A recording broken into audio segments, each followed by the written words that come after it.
Have you ever wondered how well you truly know the person next to you? How about Jeffrey Dahmer, the seemingly ordinary man with a sinister secret? So begins the unsettling tale of one of America's most notorious serial killers. Born into a typical middle-class family, Dahmer's childhood was much like any other. His early years were filled with mundane activities, school, friends, and family outings. Yet beneath this veneer of normalcy, something sinister was brewing.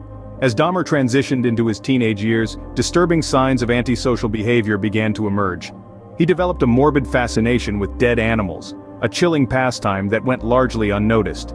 This fascination, as we now know, was an early indication of the dark path he was about to tread. Who could have known? Who could have predicted the malevolent journey this seemingly ordinary teenager was about to embark on? In his early years, no one could have predicted the dark path Jeffrey Dahmer was about to embark on.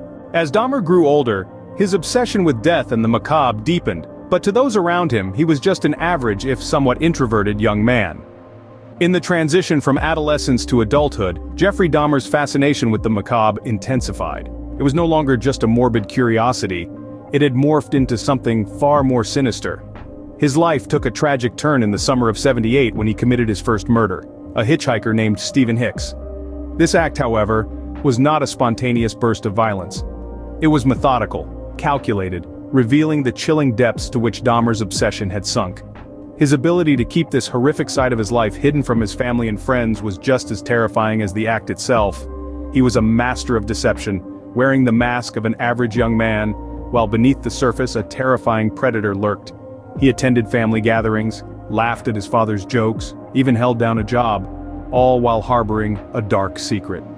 His family and friends saw an introverted, somewhat socially awkward young man. None could fathom that Dahmer was capable of such monstrous acts. He was just a quiet guy, a little odd maybe, but certainly not dangerous.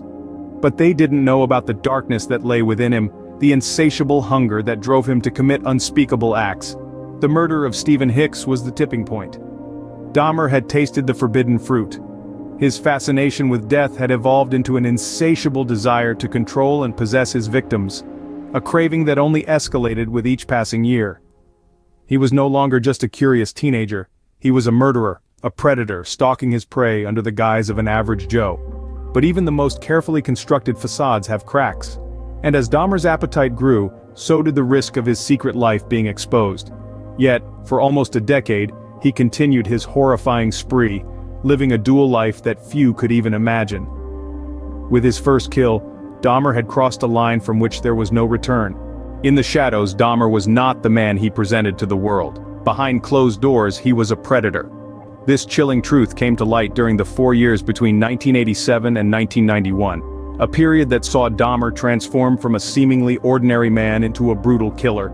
The transformation was not sudden, but gradual, insidious. Dahmer, with his affable demeanor and unassuming nature, was able to lure unsuspecting victims into his lair. He preyed on the vulnerable, the lost, those seeking companionship or just a friendly face. He exploited their trust, their innocence, their longing for connection. Each encounter began with a pretense of friendship, a shared drink, a warm conversation. But as the night wore on, the true nature of the beast was revealed. Dahmer didn't just kill his victims, he desecrated them, committed acts so gruesome they would send shivers down the spine of even the most hardened criminal investigator. Yet, in the light of day, Dahmer was able to maintain his public facade, an everyday man with a job, a life, a place in the community. He was able to walk amongst us, hiding in plain sight, his monstrous secret concealed behind a mask of normalcy. But as the years passed, as the body count rose, the facade began to crack. Dahmer was living a dual life, a life of outward respectability and inward depravity. He was a man and a monster, a friend and a predator, a neighbor and a killer. His ability to juggle these two identities to keep his secret hidden was a testament to his manipulation and deceit. But it was also a ticking time bomb. With each passing day, each new victim, the chances of his secret being discovered grew higher. His monstrous acts could not remain hidden forever. As his body count rose, Dahmer's ability to keep his monstrous secret became more precarious. The dual life of Jeffrey Dahmer could only be sustained for so long. And so, in 1991, the facade crumbled. Arrested on charges far beyond the ordinary, the world watched aghast as the depth of Dahmer's depravity was unearthed. His unassuming exterior had masked a horrifying reality, a dual life filled with unspeakable acts that chilled the nation to its core. The public shock was visceral, the outrage profound. This was a man they had seen, had known, yet his true nature had been cleverly concealed beneath a veneer of normalcy. Each new revelation was a stark reminder of the monstrous acts one man was capable of, shattering the illusion of the quiet, unremarkable Jeffrey Dahmer. His dual life was over, the monster was unmasked, and with his arrest, the true face of Jeffrey Dahmer was revealed to the world. Jeffrey Dahmer's story serves as a chilling reminder of the duality that can exist within a single individual. His life, a stark contrast between the ordinary and the monstrous, raises profound questions about societal and psychological constructs. On one hand, we see a man who could blend into a crowd, unremarkable and unnoticed. On the other, a nightmarish figure committing unspeakable horrors behind closed doors. This dual life forces us to introspect, to question our assumptions about the people we encounter in our day-to-day lives.